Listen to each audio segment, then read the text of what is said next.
Hey everyone, welcome back to my channel. My name is Des, and as you can tell from the title, today we are talking about my favorite topic, which is manifestation.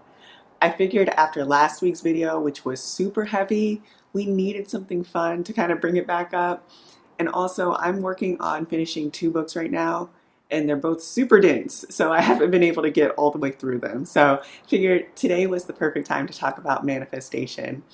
And for me, manifestation is so fun because it's like the entire world is a store and you just get to walk in with like a blank check or an unlimited credit card and just pick out whatever you want. And typically, when we talk about manifestation, or at least when I do my manifestation, I'm always focusing on things I want to have. So it's always like a cool loft or a cool apartment or a cool job or cars, clothes, all the things, and never so much on what I want to be, unless it's like I want to be 10 pounds lighter, right? So, not so much focusing on the inner portion of myself. So, as I was doing this kind of self discovery journey, revamping everything in my life, taking stock of everything in my life, I, of course, went back through my goal setting, my journals, my manifestation journals, to update them with the things that I was discovering. And I realized that I was missing a big piece and not focusing on who I want to be in terms of my personality. Looking at my list of all my goals, the person who's accomplishing all those goals, who wants to be the super successful screenwriter with her own business and has her own empire and all the things going, that person is not going to have the same personality as me sitting right here. It doesn't line up for me. So I figured if I'm going to be that girl who's accomplishing all those things, I need to figure out that girl in terms of personality as well and then map that out. So that's what we're talking about today. It's about manifesting your dream personality. As always, it's going to be a long talking video, so grab something. I have, instead of coffee, I have tea today. I'm switching it up. So grab something for yourself and settle in. This exercise has two main parts to it, and that is figuring out who you are currently and what you want to improve upon, and then figuring out those qualities that you don't have and want to add. This exercise is not meant to find a personality out of the blue that's completely opposite from you and say, I want to be that person. And let me tell you, that's something I have tried to do. I figure it was probably high school. I feel like this is a high school thing to try and do, but I was obsessed with Sade and Angelina Jolie and that whole cool, mysterious, sexy thing they had about them. And I was like, I want to be like that. I'm going to do that. And I spent an embarrassing amount of time trying to live up to those personality types, which, if you guys have seen me, heard me talk, know me at all, you know that didn't work. That did not work at all. So, this exercise is not meant to do that. It's meant to find the best of you and improve upon it. So, number one is finding those qualities that you already have that you want to improve upon.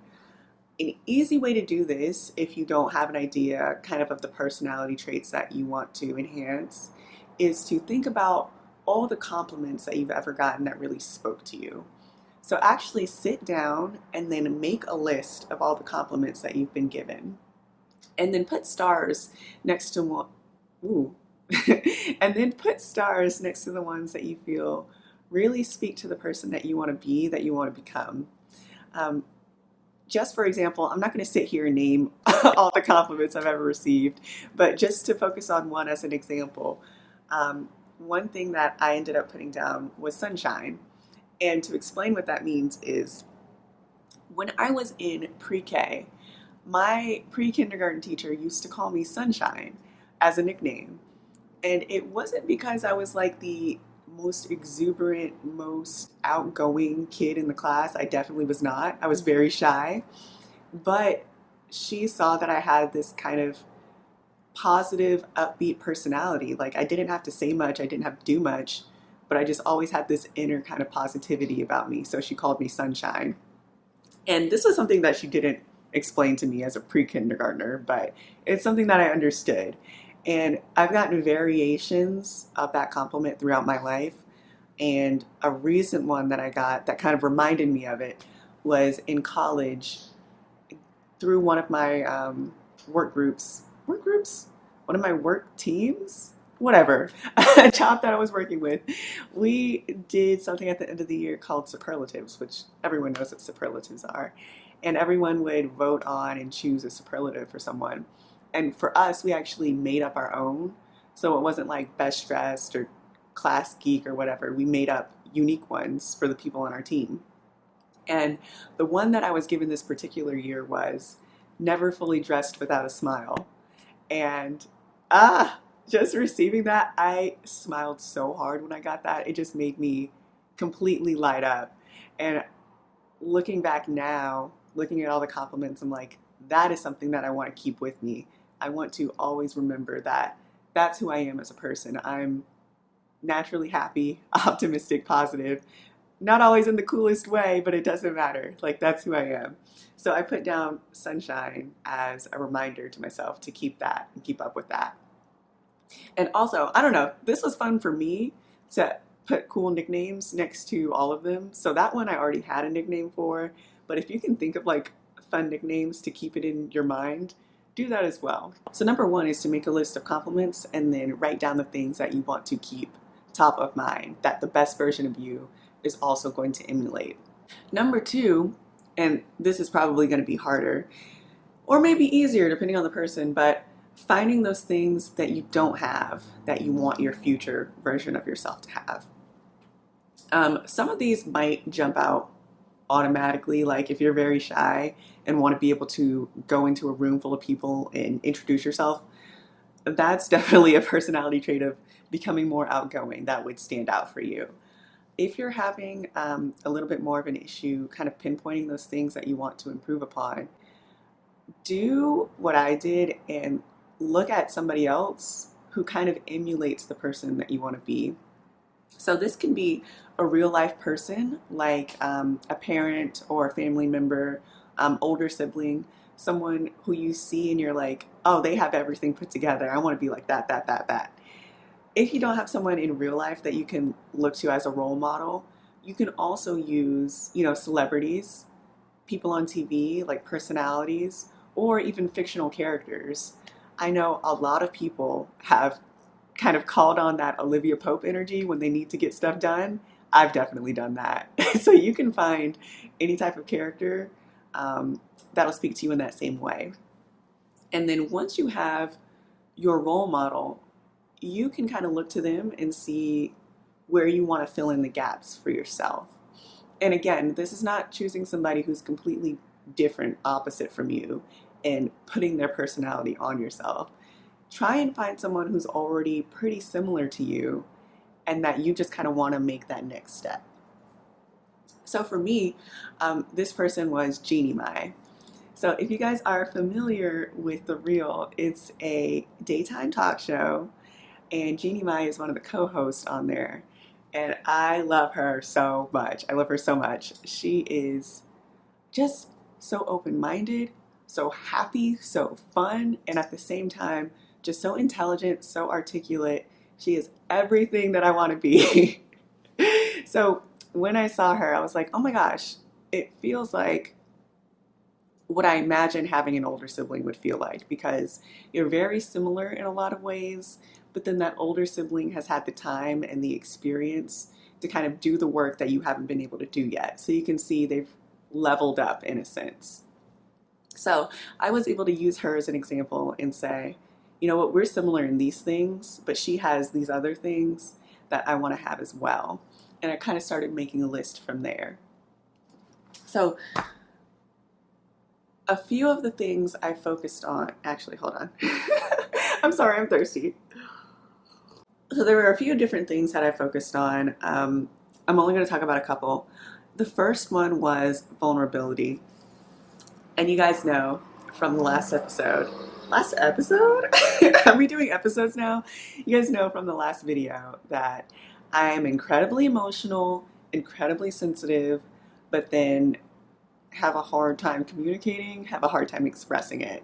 And Jeannie Mai is so the opposite. I mean, she's on national TV and she's able to be vulnerable about her experiences, things she's gone through, her thoughts and opinions, and share so much of herself with the world. And I can only imagine that with her family and friends, it's even more so.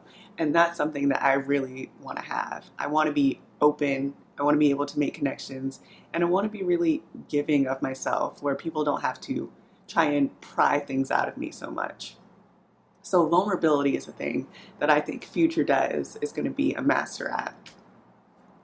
Number two is I wrote it down as intelligence, but really I'm focusing on being articulate, being more articulate. Um, Jeannie Mai, of course, they have topics that they focus on every single day, and it's always something new.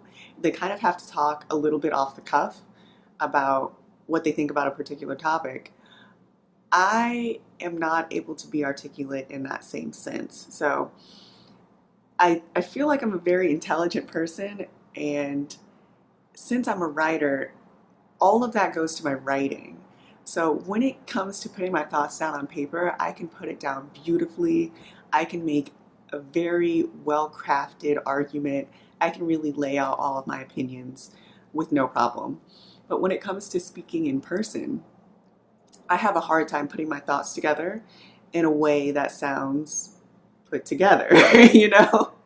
And so something like this, something like YouTube, where I'm talking to a camera, it's not as high stress a situation for me.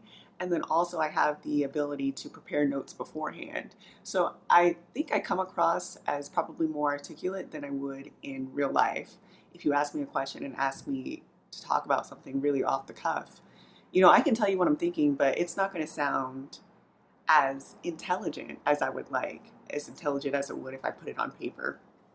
So again, that's something that I think Future Does will be much better at just having conversations real time in the moment and being able to speak the way, probably definitely not the way I would on paper, you know, not to that degree, but at least a semblance of it. Sound like an intelligent person when I'm talking. I would like that.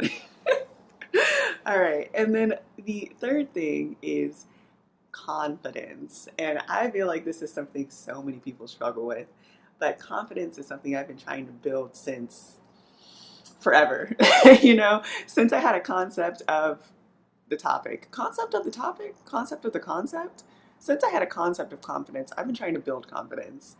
And I think I realized, maybe not expressly through watching Jeannie Mai, but maybe just over the course um, of my past few years and really thinking deeply about it, my idea of confidence was a little bit messed up. So what I had been thinking confidence was is like just being completely fearless and, you know, walking into a room and feeling like, oh, I'm the best thing here. Nobody can touch me. Like just being unbreakable, untouchable. And that's not really what confidence is. So when doing this exercise, I actually wrote out um, what my thoughts on the definition of confidence were. And this is what I wrote. I don't have it memorized, I'm sorry. I said, I'm confident in my abilities, my quirks, my unabashed, uncool, unapologetic joy. I don't care what people think of me, and I will never let anyone stop me from living as my most true self. I am self-assured enough to set boundaries, advocate for my needs, and accept only the treatment I deserve. I am fully confident in my self-worth. That sounds really good, right? The funny thing is, that's not how I feel at all. I think the majority of the time, that's not how I feel. But putting it on paper and just being able to read that out, read it for myself, I start to feel it. You know, it kind of starts to build that in your own mind and your own feelings when you see it written down like that. And actually, when you're able to speak it out like that. And that's the whole point of this exercise. It's really nailing down what you want so that you can see it. Because it's It's much easier to say, hey, I want to be confident and my future me is going to be confident, but then actually being able to visualize what that means for me makes a whole lot of difference. So that's basically what the entire exercise is. It's really nailing down those personality traits that you want, either want to keep or want to add, and then bringing them to life. So either giving them cool, funky nicknames, putting them on a vision board, writing out paragraphs to kind of explain what it means to you. Whatever floats your boat, whatever helps you visualize it the most for you, do it that way. And if you guys feel like sharing and feel like doing this exercise, definitely put in the comments the personality traits that future you is going to have and share with the world. Thank you guys so much for watching this video. I hope it was helpful for you. I will see you next week with another Self-Help Sunday. Bye!